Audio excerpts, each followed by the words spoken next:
Hey, how you guys doing? This is Steve Larsen, and you're listening to Sales Funnel Radio. Welcome to Sales Funnel Radio, where you'll learn marketing strategies to grow your online business using today's best internet sales funnels. And now, here's your host, Steve Larsen.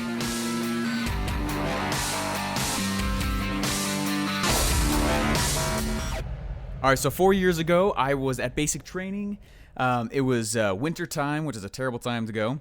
And it was probably the second day. I mean, you know, like the quintessential Hollywood scene where the drill sergeant comes on the bus and he yells at you and has everyone get out, right? I mean, that totally happened. We got them. They're screaming at us. You get on the ground. You're just doing endless push-ups forever. You're sprinting back and forth in the dirt. You're laying around all over the place. They're making you roll. I mean, they're doing everything they can to dehumanize you, right? And make you realize that you are now a number, you know, and that's it was interesting, you know, to go through that experience and to feel that and to actually feel the shift inside of me, and that was really interesting. But probably honestly, like the second or third day, right, you're scared out of your mind. Anyway, and they say, all right, you know, go grab your stuff, and obviously with much different tone than that, but basically they start marching us over to, which is more like a run. You know, you're basically running everywhere. But they start getting us over to the spot, and hand us all a gas mask. You know, and this thing looks like it's straight out of Call of Duty. You know what I mean? If you ever played that game or like the movies or whatever, you know, it's got the big knobs on the side. It's got the big, you know, the big, the big circular glasses, and I start getting like fluttered, you know. We all do.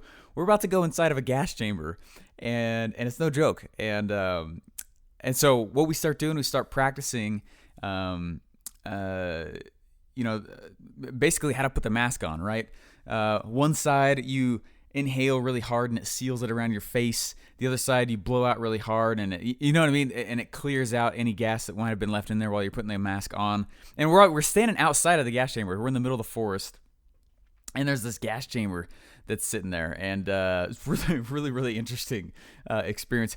And they told us, like, by the way, guys, if you shaved today, which you're supposed to all the time, he's like, if you shaved today, just letting you know, you know, it's gonna burn your face because it's gonna get inside your pores really bad. And I was like, oh, all right, sounds good. Crap. So we're like helping each other. We're putting this stuff on, and putting these masks on and stuff like that. And then all of a sudden they're like, okay, you know, next group or whatever, and we're all going in as these groups. And it's funny because like when you heard these guys go in as groups, all you could hear in or like as they started running in was just this, I mean, like this coughing, a little screaming. You know, it was like you're going into a haunted house, but it was real. You know, and anyway, it was our turn. So we put these gas masks on outside, and we start running inside of the gas chamber, and you had to keep your head down and put one hand on the shoulder in front of you and just start running, following the guy in front of you. And I don't totally know why they had us do that. It might have just been part of the whole experience of, you know, sit down, shut up, and don't think at all. You know what I mean? Like, anyway, but we get inside there, and it was like, I don't know if they purposely made the light like a misty green color. I mean, there's green. It was green everywhere. The air was green. Everything was green. And they take us and they like shove us up against the wall, and they're like, okay, turn it on. And immediately I could tell that the gas was burning around the lining where the masks end, and my face began, right, to be exposed. And I just immediately could feel it. It was really, really weird. It's a very interesting sensation.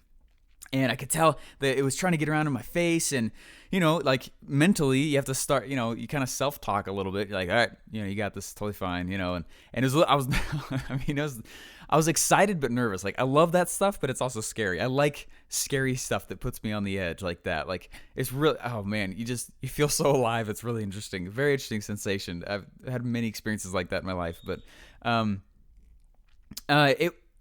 anyway, what they started doing is they started going person by person, and they would go, raise your mask up, say the last four numbers of your social security, you know, which means scream it. Scream the last four numbers of your social security and your full name and your birth date, And then what you're going to do is whatever air is left inside your lungs, hold it, put the mask back on.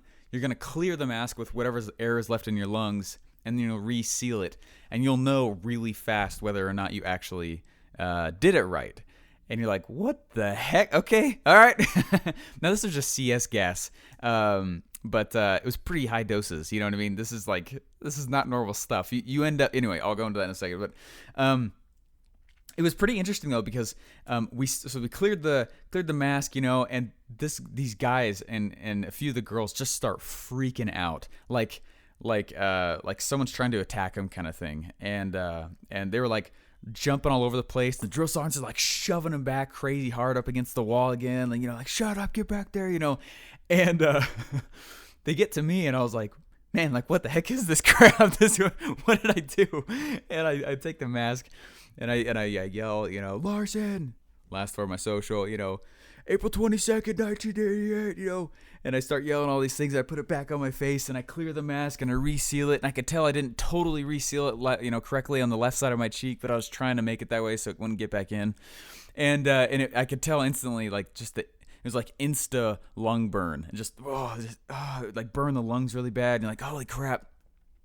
And they go through person by person. And then what happened was they pulled us over to the side, and they said, all right, everyone, you're going to take off the mask completely, and we're going to do PT inside the gas chamber. Meaning we're going to start doing push-ups and sit-ups, and we're going to start, the jumping jacks, whatever it was. Like, the point was to get the heart rate up, make us breathe really hard, and just start ingesting tons of it. And we're like, oh my gosh. So we just start doing it. And I take off the mask, and my eyes start burning and watering like crazy, right? And guys start breathing it in. We all start breathing in. And what happens with that kind of gas is that it comes inside of you, and it's actually on like a molecular level. Your DNA is allergic to that type of gas. And so what happens is, it's one of the chromosomes. And so what happens is you just start it's not like a nerve agent at all. It's not that kind of gas, that we were, they wouldn't put us in that kind of situation, but that's what the training was for, is the practice for those kind of, contingencies and things like that. And so the gas though, there's a point to this whole story, by the way, I'm just telling you, the gas though, it makes like everything in your face like defecate. Okay, anything on your skin that's exposed to it just burns like crazy. And so they finally are like, oh, hey, get out of here, run out. And people are like throwing up, and it's like, I can't even describe the scene. It was so crazy. Now, why did I tell you that story? All right. And well, let me jump into something else. Okay. All right. 7 years ago, I started a lawn business. Okay. That did okay, but I went into stocks and options after that, and I totally failed in that. I wasn't that good at it. In real estate, I got into real estate pretty heavily. I would flip contracts in the closing period, and so I'd go get a house under contract, and I'd get it under market value. Well, then what I did is I'd go find someone who was looking for a house like that, and in the closing period, before I owed any money, I would flip the contract for like 10 grand more to the next guy, and his money would cover my costs, and I'd take the spread. Okay, that was pretty ninja, but it was cool. Okay. But I eventually got into more hardcore real estate things, and we'd take people's 401ks, and they'd buy shares of huge pieces of future real estate, and then my buddy and I, we'd take that 401k money from them, and we'd go invest it. They knew all this. Okay, there's tons of legalities with this stuff. It's obviously for the person who's far more intense in investing tolerance, and so obviously it was very different doing it with them for this thing. But we'd take that, and what would happen was we'd take that money, and that would be the down payment on a big loan for like a $3 million commercial real estate property, right? And what would happen is those people who invested would get shares in that property and the property value. It's super cool. All right, that was pretty intense. Then I got into MLM, and I did all right. Then I got into telemarketing, and I was actually a hardcore telemarketer for a little bit. I was one of the team trainers. I was actually I competed with one of the guys. Sometimes I was number one, sometimes I was number two. All right, then I got into door-to-door sales, and I'd grow my own teams and put people together. Then I really got into writing ebooks. And ebooks, that was really cool. I never really released the last one I did, or it's actually the first one. But it was so good. Holy crap. a lot of the things that I use now is still relevant in that ebook. I should probably pull that out sometime. Then I started this business with some other students for a college semester. We made $3,000 a week from a business we made from scratch, selling things to other students in campus. That was pretty cool, but was not allowed to last. We had to take that one down, but it was cool. I was the CEO of that one. That was fun. Then I started making landing pages for other businesses because I realized that if, during the student run thing, if I had actually started to drive traffic online, I would have had a more success. However, that's really how I started getting into more hardcore. I had built sites with WordPress for other clients before, but that really is what started getting me into actually building what I didn't know what was called funnels and sales funnels. All right, then I got into traffic generation, and we had an investor who wanted to come put a whole bunch of money at us because we had this awesome idea, and we had 15 businesses on a waiting list because we were doing it with all these other companies, and it was working. It was really, really cool. But I was talking to the owners of Vivint MLMs. Was one of the clients. I had an insurance company I was doing it with. Then I started doing. That's really around the time I started learning what .com secrets was, and I got into the launch method and ask campaigns like crazy.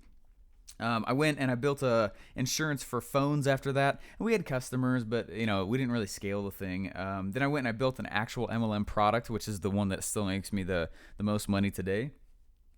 Then I went and I built a funnel for these guys over in Florida. That was a big long project, but that's the one that I knew what I was doing after that funnel, because we made them a good chunk of money in a short amount of time using launch and ask methods on the ClickFunnels platform, which is really cool. Then I went into I built a charity funnel. It was really cool. We raised $7,000 for wounded soldiers' families to be able to fly out to wherever the hospital the soldier was being kept at. It was really, really cool. But it was a 2-page funnel. Using ClickFunnels in the middle of college, we put together a 5K mud run, and it was awesome. And we had the news there. We had several interviews. It was really, really fun, actually. That was really cool. And then I was about to go work back for that company in Florida, and then got scooped up by Russell. We've built 170 funnels by now, including my own sales funnel broker and sales funnel radio. And anyway, that's only 7 years of my life, guys. I've been doing it way before that too. And why do I tease? Okay, I go from gas chambers to all these other things. And the whole point is, holy crap, there are some people who've been reaching out. Okay, I can't name names because this just happened. Okay, this guy came out and he was ticked, and he was like, he was swearing like crazy, and he's like, I'm never gonna make any effing money. I went and he's like, my laptop died. This sucks, and I'm not gonna. And you could just tell the whole tone of this big rant post. He was replying to a post of one of my last podcasts. I think it was a couple of them ago. And I was like, dude, you're not going to make any freaking money unless you change your dang mentality. Stop. You've got to take a breath. Okay, stand up, go to a 30,000 foot view, see what it is you're doing. Okay? The point is to turn into the pain. Okay? I made this lawn business. It didn't work. I'm not still doing it, but I learned about management, the stocks and options. I'm not still doing it, but I learned how to get technical and strategies for making money. It was super crazy cool. In real estate, I learned about contracts and legalities, and I learned how to not get sued, and I learned how to, you know what I mean? There was a lot of great things that came from that, although I'm not still doing it, when I was doing the hardcore big real estate strategy with the 401ks, I learned that there were secrets of each industry that are not spoken about. And if you can find somebody who knows those things, you're going to be more successful. And I was doing it with a mentor in real estate. I wasn't just taking people's 401k. I got to say that and be careful and make sure I clarify that with you guys. I was not, it was all legal. We were totally covered. Everyone knew what was going on. There was nothing crazy on it. But I learned that there were things going on. And if you just get someone who's taking you under his wing, shoot, man, that's good stuff. You will move so much faster. And I started building sites for others. That's when I learned what funnels were, although I didn't know that's what I was doing, right? When I was doing door-to-door, I learned how to grow teams. I learned how to keep teams motivated. When I was doing telemarketing, I learned how to talk. Especially, and then that really played into the door-to-door stuff. I learned how to write when I did all those ebooks. I freelanced out this ebook, actually there's a couple of them, and I didn't like what she wrote, so I rewrote the whole thing 2 times because I didn't like it. I deleted and started over, kind of like what Russell did with the Expert Secrets book. I kind of laughed when I saw that. Then we made that business making $3,000 a week. Man, I learned how to create offers in that business. That's really where I learned how to make offers. All right. Now, remember, this is all the time. I was in college during all this time, all of it. And I was in a business marketing degree. I don't know what I really learned in that degree. This is all stuff I was doing in the middle of college because I realized that I was not going to get cutting edge material, and I was not going to be cutting edge when I graduated if I stayed on that track, right? Then I started building landing pages for business. That all that really did for me is it taught me how to get an opt-in. It taught me how to work with other companies. It taught me how to. We had 15 businesses on a waiting list. They were begging for us. I mean, these strategies that I had been learning, they were not like mainstream things you can read in a book, right? There are some things you cannot learn from. You've got to be in the weeds doing it, right? With the insurance one that I built, I learned how to work with a partner. Most of that stuff was solo beforehand. With my Secret MLM hacks, I learned about course creation. That was my first info product, and it's still doing really well. But that was really where I learned how to funnel hack itself. All right, the water company, that was a big win. The charity one, that one helps me realize, okay, like I got this. Not that I'm gonna win every time, but like I get it. I see how to actually make money. I'm turning thousands of dollars now, and that's awesome, right? Then obviously with Russell, I mean, I've built so many funnels there. I don't even know how many it truly is. I just guess 170 because a single project can be like 15 of them, right? And I've been there over a year now. So that's the point, though. Okay, is to turn into the pain. A lot of times what happens is we will skirt along, right? And that's why I brought up the gas chamber story, to be honest, because what was happening is I was sitting outside. You guys remember my story of me laying in the water, and I was like, it was like 35 degrees, and we start shaking because the body's trying to stay warm, but eventually the blood sucks back into your organs to keep it warm, so you stop shaking, and it gets kind of freaky, and your lips go blue, and you get a little bit of hypothermia and things like that. You remember that story? I told that story, and remember I had that mentality shift, like, okay, like I got this. It sucks right now, but it's going to be an amazing story later on. And so I changed my mentality, and I was like, all right, we got this. Well, I did the same thing with this gas chambers. I was watching other guys coming out the other side just barfing like crazy right before we went in.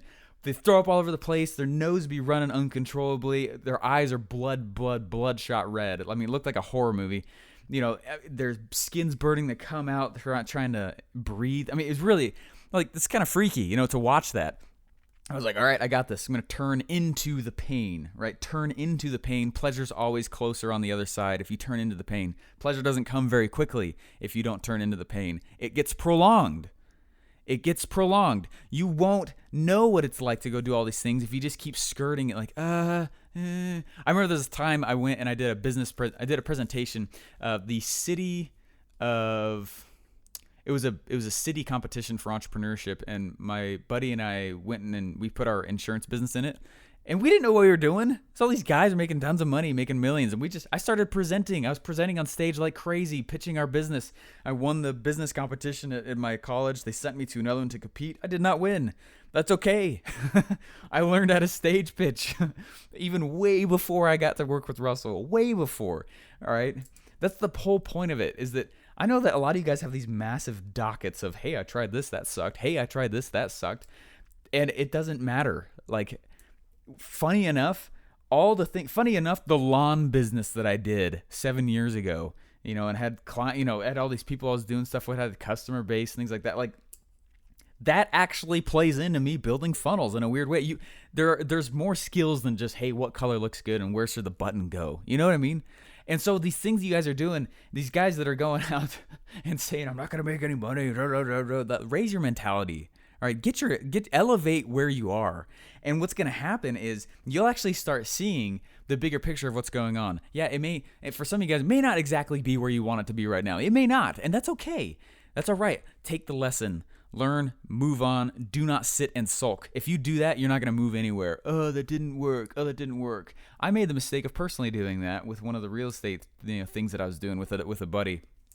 And I sat and I sulked about it. And it wasn't fair to myself, wasn't fair to my wife, wasn't fair to anybody. And because things happened, and sometimes crap just happens, and you just move on. And so take the lesson. I dare you to sit down and write all of the failures you've had. Do it. But then next to it, make a column and write down the thing you learned from it. because it is way faster of way faster, much more hardcore of a lesson than if you were to go to a class, because doing is completely different than reading. You know what I mean? That's one of the points I've been trying to make with this thing. There's a really good guy. He's one of the first podcasters I ever listened to. His name was Sean Terry, and I learned a lot from that guy. And it's mostly because he was in the real estate world, and that's what I had been doing. And I studied that world a ton, and various reasons things worked, and then a lot of things didn't. And that, again, that's fine. But he had this really cool analogy. He said, some of us want success so badly, which is awesome, but you want it so badly, you need to imagine it like this. Imagine that there's this pool. All right, there's a swimming pool, and the pool is sitting there. It's pristine, it's nice, and in the middle of the pool is a beach ball, and the beach ball is sitting in the pool, and you are on the side, and you start swimming as hard as you can after this beach ball. You're swimming super hard. You're swimming as fast and hard as you can. You're doing everything you can to get to that beach ball. You're getting at that beach ball like it will either kill you or you have to kill it. All right, this is fight or flight constantly for you, right? And you are running as fast as you can, or swimming as fast as you can toward this beach ball. Well, what happens? The freaking beach ball goes away from you, right? Ripples get created. Things get pushed away from you. And the actual beach ball starts pushing away from you. You're pushing so hard that you are pushing the people out. You're pushing the reason you actually do it out. You're pushing the emotions and the feelings of others. You're pushing out other things that are important in your life just to get that beach ball. You will kill yourself to get the beach ball, right? Well, then you're missing the point. And that was his whole point too, is he kept saying that. He gave that analogy a lot. And I realized that there were probably about half these businesses that I was doing that I just listed off to you guys just in the last 7 years. Like, I mean, so very similar to that. There was times, I just was killing myself, sleeping literally a few hours a night, getting up, doing it again, getting up, doing it again, getting up. I don't know if you ever read the book Rework, but they're like, okay, no great creativity happens when you do stuff like that. Like, that's stupid. You can't do that. There's an element of hustle, but there's an element of life balance as well, which is mostly true. Like, I still think you have to be a bit of a monomaniac to actually be successful with some things. Like, you gotta be obsessed with what you do. All right, you have to. That's not an option. Anyway, so that was the whole point, though. Is there's been several people who've been reaching out to, especially lately. Like, I just wish I could do this. I wish I could do what you've done. I wish that it was this way. I wish I did this. It's like, man, stop freaking wishing. Just do something. If you just do something, you'll start to learn the things that haven't not been making you successful. Does that make sense? Like, I was not that good at talking with people. I still don't like talking on the phone. I hate it. So I went and I did telemarketing. Okay? I don't like going and trying to pitch someone face to face. And so I purposefully went and did door-to-door sales. That was on purpose for that reason. Okay? I'm not amazing at writing, but I felt I needed to get this message out that I had been learning. Like, oh my gosh, did you know you don't have to be creative ever until a certain period? The market will tell you everything that you need to do. That's when I started writing that ebook. It was like 5 years ago. I should probably launch that thing. It's a really good ebook. Anyway, does that make sense? That's the whole point of trying. Like, the point of this is not, you are not supposed to avoid pain. You're not. But so much of society tells you, like, if it hurts, don't do it. That's bullcrap. All right. I wouldn't go to the gym if that was the case. All right. And that's so true. Anyway, there was this time where, oh man, it was so hard. This was harder than when I went to basic. Like, I know ROTC sometimes kind of gets made fun of, but it's super awesome. These guys, what they would have us do is they would have us, we'd run a mile in 6 minutes, which is fast. It's not crazy fast. So we'd run a mile in 6 minutes, and then we'd have a 4-minute break, and then we'd run another mile in 6 minutes and 4-minute break. Mile in 6 minutes, 4-minute break. Mile in 6 minutes, 4-minute break, and we would do that for an hour. And you're completely spent after something like that, right? And then we would do these things called 6120s, meaning we would do dead sprint as hard as you can, like a bear was chasing you. You dead sprint for 60 seconds as hard as you could, and then 120 seconds of walking, and then 60 seconds of dead hardcore sprint. And we do that usually for about 20 to 45 minutes. Like, it sucks, and we'd always try and make the new guys barf, like, totally, but there's this mentality that I gained from that where it's just like, man, make it hard, coach. And I've told it to Russell several times, which, by the way, I know he listens to these now. How's it going, man? But that's the point of it. Like, make it hard, coach. And the reason why is because, not that I'm like a pain-loving freak. It's because if I turn into the pain, I learn things that I would not have otherwise learned. You cannot learn some of the stuff in a book. Anyway, that's the challenge. Guys, this is the challenge I have for you for this podcast. You've got to sit down and write out all the things that you think you fail at. Make a huge list, all right? That was just a very brief list I made right before this podcast, about 10 minutes before, just brainstorming. And then next to it, a column of all the lessons I learned from it that I would not have learned otherwise. I don't think I would have learned them in the way I learned them, all right, with the power that I've learned them. Steven, how come you sit next to Russell? How come you work at ClickFunnels? How come you lead funnel builder? How come you do these things? How come you're able to be successful with these X, Y, and Z? It's because, well, I've made that's freaking 15 attempts in the last 7 years. They were honest attempts. I was trying to have a cool product or service out there where people gave me money for it every time. Okay. And now it's finally hitting. I have worked my butt off for it. That's why I turned into the pain. Make it hard, coach. Make it hard. Make it challenging. Make it rough. All right. That's where the best lessons come in. Anyway, it does not come from a point of comfort. Anyway, guys, I'm sorry for the rant. I know it's 25 minutes long, but that's the whole point of this whole thing. Gas chambers. All right, run in. Don't run into an actual gas chamber, okay? Anyway, guys, super stoked about I've really enjoyed this one, to be honest. It's been on my mind a lot. Sorry, it's a little bit of a rant. I haven't done a really good rant lately, so I thought I'd hit my quota there. All right, guys, talk to you later. Bye. Thanks for listening to Sales Funnel Radio. Please remember to subscribe and leave feedback. Want to get one of today's best internet sales funnel for free? Go to salesfunnelbroker.com/free funnels to download your pre-built sales funnel today.